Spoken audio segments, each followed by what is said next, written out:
Yo, what's up everybody, and welcome back to another episode of Let's Play Professor Layton vs. Phoenix Wright. Where Phoenix Wright has just made a claim that one of the gems might be a forged gem. It's not real. And right now we're about to, I believe, see Barnum's reaction to the whole thing. So, let's go. And the judge. And the whole audience. The gallery, excuse me, that's what I was looking for. There is a chapter in the Magic Archive, an old collection of tales of the occult, about the way to test whether or not a magic gem is genuine. How can we test it, my lord? Wow, they really didn't test any of this. It is very simple. A genuine magic gem is composed of a mineral with a density lower than that of pure water. All you need to do is see if the magic gem floats on water. That is simple indeed. All non-magical minerals in our world, with the exception of cephalite and a few other special kinds, sink in water. These eerily sparkling magic gems, however, will never sink when put into water. Bailiff, remove this magic gem for immediate examination. The magic gem's a fake? What's up with this trial? This is not how it was supposed to be. It's alright, darling, don't cry. You'll get to see a witch burning today. Sabana never disappoints. Hush now, there. Wow, these people really want to see people burn. That's kind of disturbing. Defender? If your theory is correct, this could be the biggest occult crime in history. But another important question remains.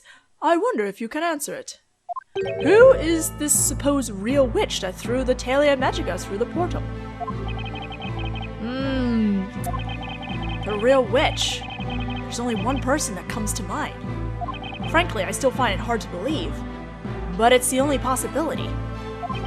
Once I indict her, there'll be no turning her back. Knowing the consequences, should I give them her name?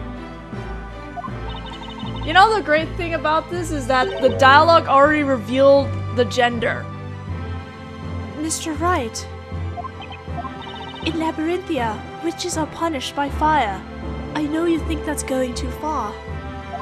But even in a world that seems so insane to you, those who take the lives of others must be punished. That's a universal law, isn't it? The witch turned the professor into a gold statue. And that's not all. She took the life of the alchemist too, and now she's trying to pin the whole thing on Maya.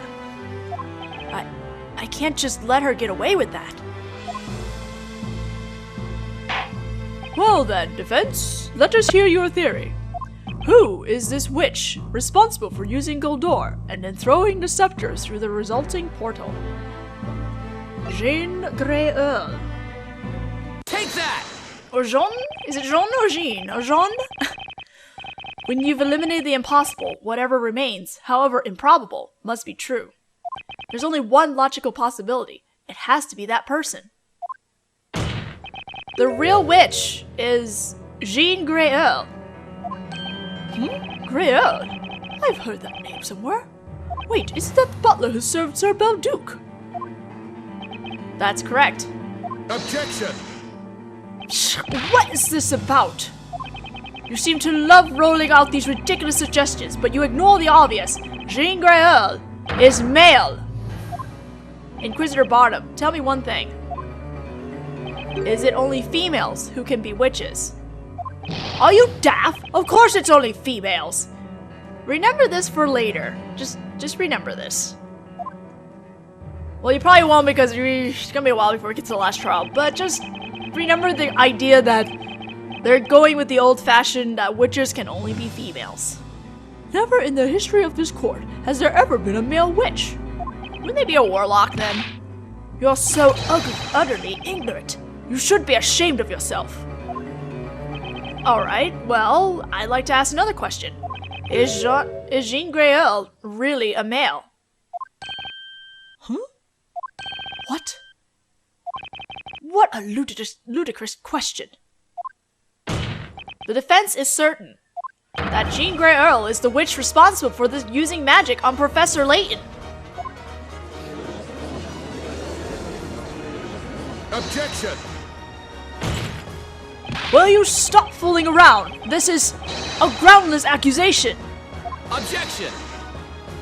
Groundless, you say? I'm afraid that's where you're wrong. At the time of the crime, Jean Greyerl was in the room next to the alchemist's study. And one of the walls in that very room was painted green. It was? What's more, that green wall was the one adjacent to Sir Belduc's study. What? This is madness!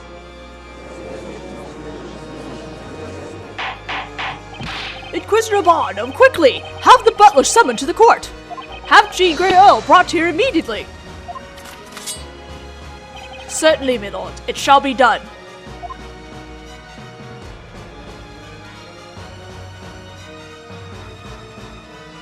There is no need for that. Hello. I am here. I shall come down right away. Ah, it's you. Well then, Mr. Wright, shall we begin? Jean Greyerl.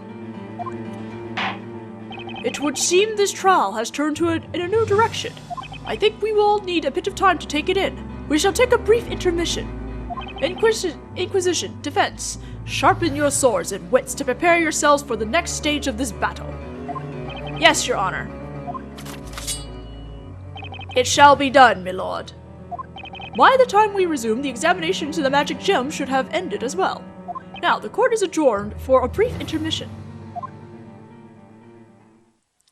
I want them to actually say, like, Jean Greyerl's name and to figure out if it's Jean Greyerl or Jean.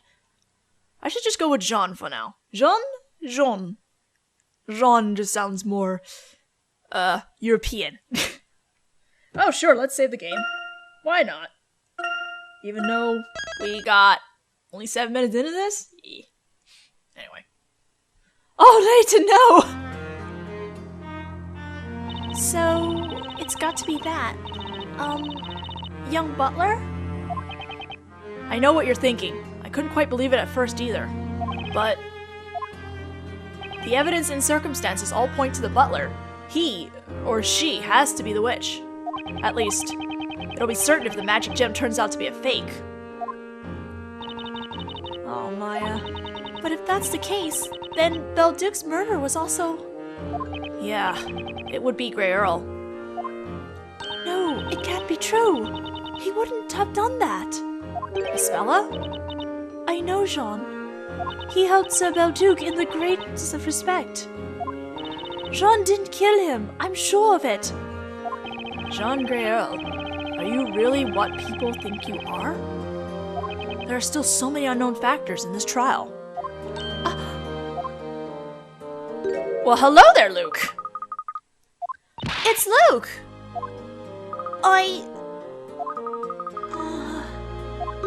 I'm sorry, Maya. What I did is unforgivable. What are you saying, Luke? All you did was testify about what you saw. But I should have trusted you. Well, you trust us now, right? Maya. Anyway, Luke, it was thanks to you that we discovered new information. Thanks to me? Sure, you got Cracker to testify. That was a great idea. I wish I could talk to animals. Don't you too, Espella? Oh, yes, I'd love to have a chat with Eve. So, Luke, will you teach us how to do it? Pretty please? Yeah, of course. I can try. Yay! That's a promise, right?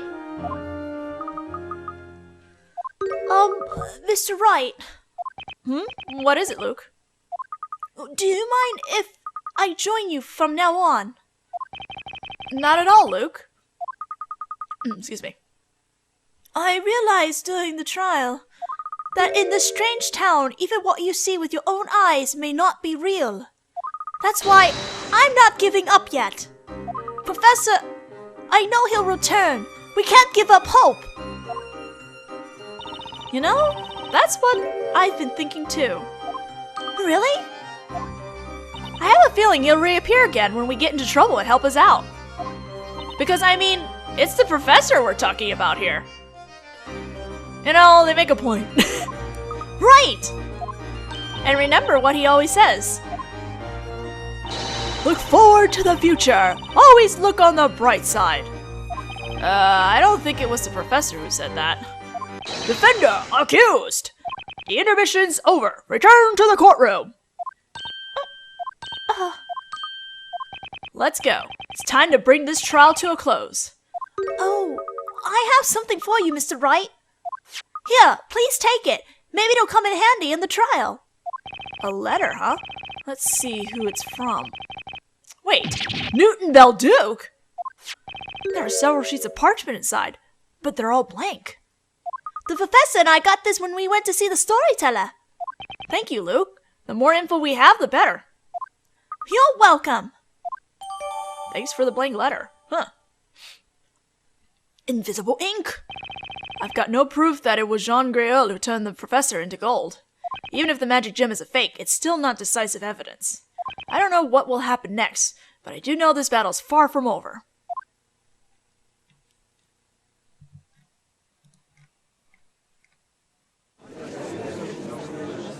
Rubble, rubble, rubble.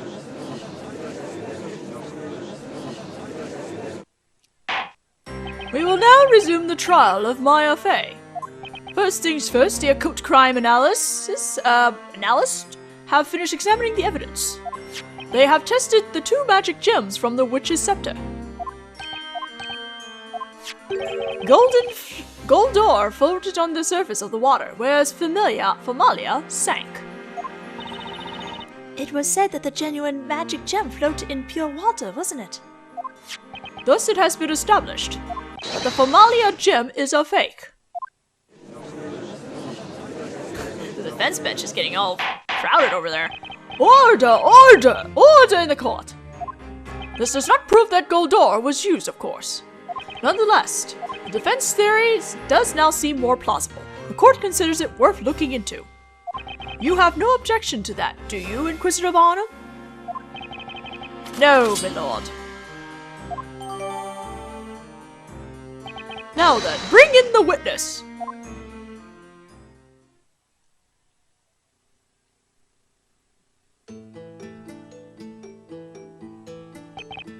Witness, state your name and profession. My name is Jean Greyerl. I serve the late Master Belduke. Since his death, I have been tending to his dwelling and putting his research materials in order. I don't know what it is, but I feel like there's something a bit different about Greyerl today. Witness, there is something we need to clarify first of all. As you are no doubt aware, you have been accused of being a witch. Therefore, it is vital that you tell us. Are you a boy or a girl? Please hold on. Why? What is it? Excuse my rudeness, my lord, but at this time, I do not intend to answer that question. Why do you refuse to answer, witness?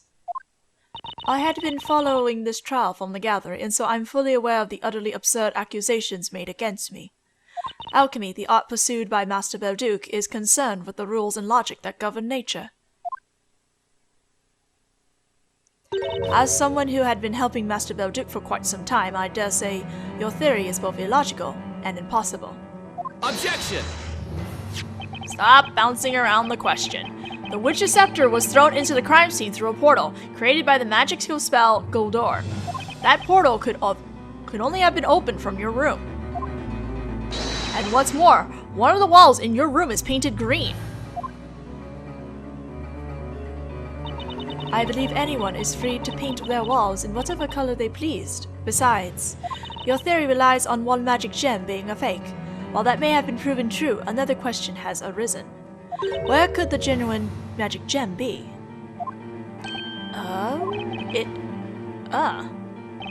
It must have been swapped with the fake one and discarded somewhere. I'm afraid that's impossible. Why? If we assume, as you have claimed, that the witch used the spell Gildor, that would mean the magic gem must have been swapped after creating the portal. So tell me, When and where would the witch have disposed of the magic gem? I see your point. Several people paid witness to the incident, and the Knights of the Inquisition arrived at the scene immediately after. During that time, no one left the building, and the whole place was meticulously searched. Naturally, my room was searched as well, although there was not much to see, as I have a few personal belongings. Despite our inspection, nothing resembling a magic gem was found. I assure you, we have not overlooked anything. I could swear to it on my honor as a knight. So, Mr. Wright, if you wish to accuse me of being a witch, should you not first prove that there is a connection between me and this missing magic gem? Furthermore, I would appreciate it if you could please approach the matter in a rational way, like an alchemist. The house was searched very soon after the crime. If the gem wasn't found, then it means Greyerl hid it somewhere. Somewhere the Knights of the Inquisition would not have looked. Where could it be? Good question. Maybe it's on her. The witness has made a valid argument. How will the defense respond? The knights who searched Sir Belduc's premises weren't looking for a magic gem. That's why there's a certain place they didn't consider searching. Interesting. You really don't give up easily, do you? In that case, perhaps you could tell us all what the magic gem is. In Greyerl's procession. Sir Belduc's premises were thoroughly searched. I don't think anything would have been missed there. You anticipated that, and that's why you hid it in a blind spot that you knew wouldn't occur to the knights. A blind spot, you say? Well, where is it? It's somewhere on Jean Greyerl's person. What? It's on the witness! Don't tell me, the witness has it in their pocket. You're just guessing, aren't you? You think you can just say anything you like. By the way, I'm afraid there are no pockets in my clothing. Greyerl is a cosplayer. This is the second time I've seen Greyerl today. And both times I've had a feeling that something wasn't quite right. Maybe it's just me, but it could be related to the whereabouts of the magic gem. Defense, so is the location of the magic gem. Where do you think this witness hid the magic gem on the day of the crime?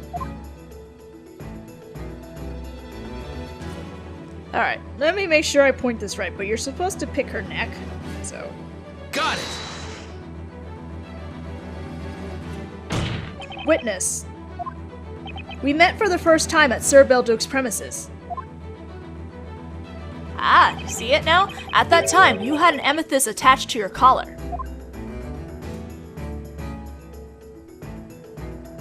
Oh, that's right. Mr. Greyerl always wears that gemstone. Alchemists believe that amethysts emit positive energy. Amethysts are purple. But when I saw you in the waiting room this morning, the gemstone you were wearing was green, not purple. Uh-oh, catching on! So my question now is, where has it gone? Where is that amethyst that you supposedly always wear? Objection! Wait just a minute. The witness wears a purple gemstone. There's something amiss, Inquisitor Barnum. When we arrived at the crime scene, the witness came out to meet us. I recall the witness wearing a gemstone, but that gemstone was green. Green? Amethysts aren't green. Although amateurs sometimes mistaken, preciolite for amethyst. But that's irrelevant now. Judge really likes his rocks. I can't pronounce half of them. Witness! You've been trying to pin the blame on the defendant. In order to do that, you replaced the Goldor magic gem with a regular gemstone. We thought the witch who killed Sir Belduc had used the spell Familia. You knew that if a witch's scepter with the Familia and Goldor magic gems attached was discovered at the crime scene, that suspect would be accused of committing both crimes, and that's precisely what happened. That girl captured at the crime scene was accused of slaying both Sir Belduc and Sir Layton. That was your plan. You removed the Goldor magic stone from the scepter and inserted your amethyst in its place. And then, you attached the Goldor gem to your collar. That's why when we saw you shortly after the incident, you were wearing a green gem. To think, that was in fact a magic gem. Well? Order! Order! Witness, is that true? I really like the judge's voice. This amounts to nothing more than conjecture. I do not believe you have any solid proof. However, I have to concede that you have surmised a logical connection between me and the missing magic gem. Consequently, I am prepared to answer your questions. Good. I will repeat what I asked you previously. Witness, state your name, profession, and finally, your gender. My name is Jean Greyerl. I have been serving the late Master Belduke. As you can see, I wear a butler's outfit, but the truth is, as the defense claims, I am a girl.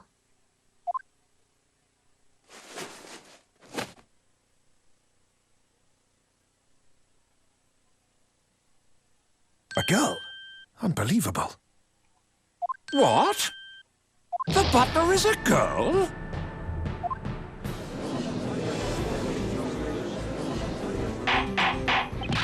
Order! Order! Order in the court! Jean Greyerl, are you declaring to this court that you are in fact female? Well, I'm really happy they said the name now. Yes. But everyone in town was under the impression that you are a boy. Eh? Did you hear that? The butler's a girl! Doesn't that make him, a maid? I knew there was something suspicious about him. I mean, her. You know why, right? Think about it. All that alchemy. That's mighty suspicious. But, really? Just listen to them. Listen to the wild gossip and accusations. Alchemists pursue knowledge of the rules that govern nature. But to the townspeople, alchemy is no different to magic. Had they known I was a girl, they would have taken me for a witch.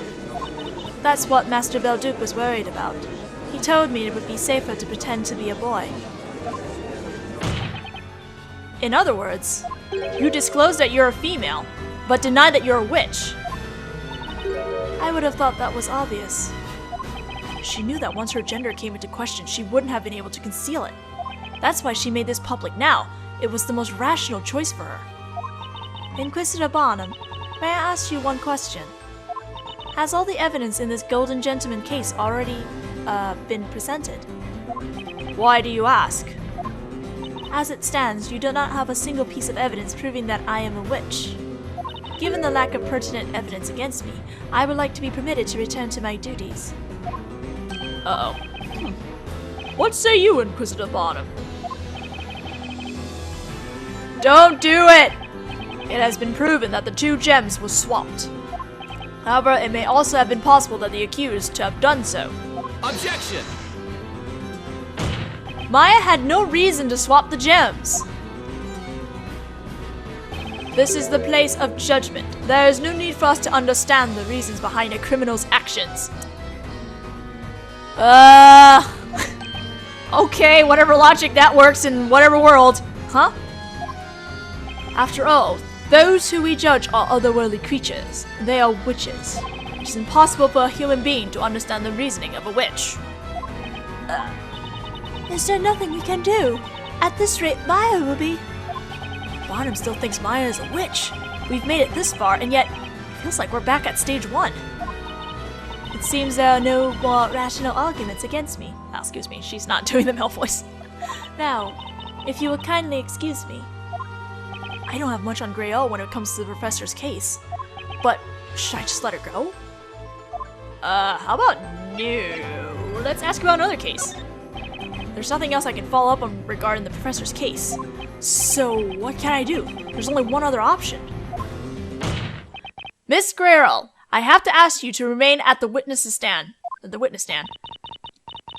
Is there something else you wish to ask me? Your testimony is not over yet. There's still something you need to tell us about. Mr. Wright, I'm afraid I cannot help you. I have told you all I could about this incident. And I'm afraid you've got the wrong idea, Miss Greyerl. Your Honor, what this witness needs to testify about is not the professor's unfortunate incident, but rather the incident from 3 months ago, namely Sir Belduc's death. As she was present in the building at the time, working as a live-in butler, she needs to testify about the events of that day.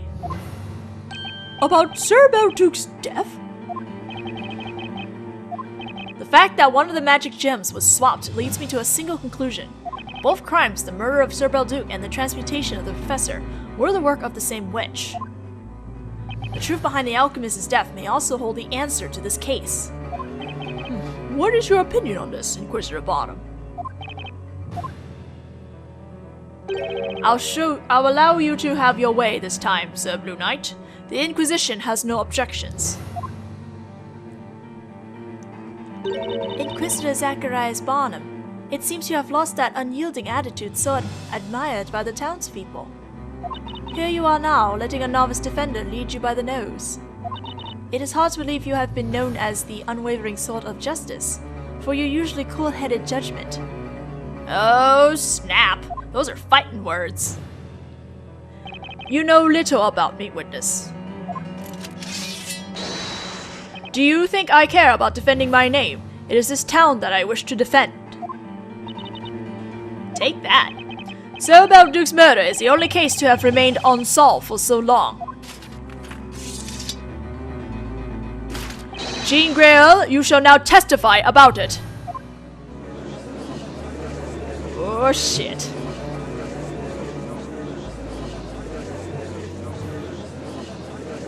Can't run from this.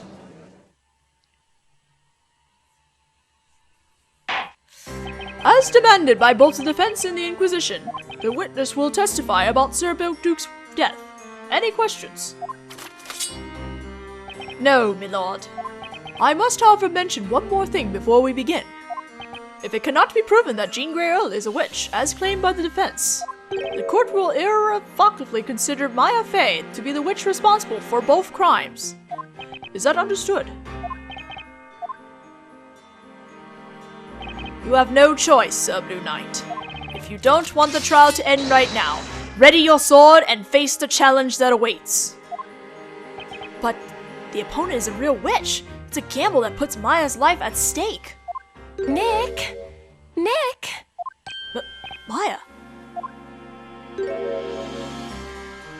No witch is gonna outwit you in court. You're an ace attorney after all. So, let's do it! The defense accepts the conditions. Let's proceed with the trial.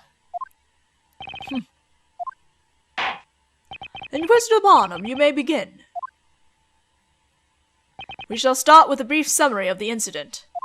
About 3 months ago, in the dead of night, Sir Belduc, the alchemist, was murdered. The crime took place in his study. Just as with this incident, the room had been locked from the inside.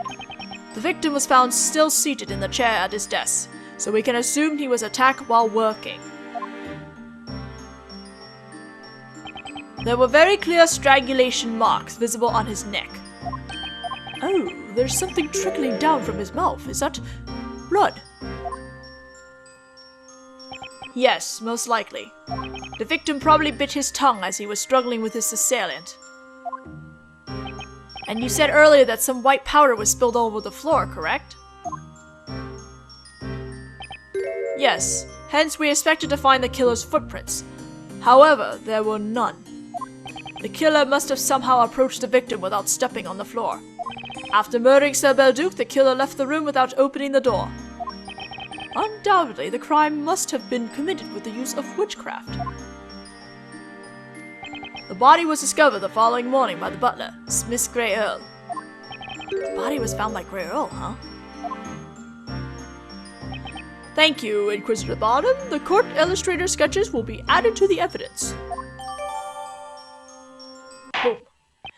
Now, witness, begin your testimony. Tell us about the events spanning the night of the crime from the evening beforehand until you discovered the body. Well, we're gonna hear that testimony in the next video. So, I will see you guys then. Adieu.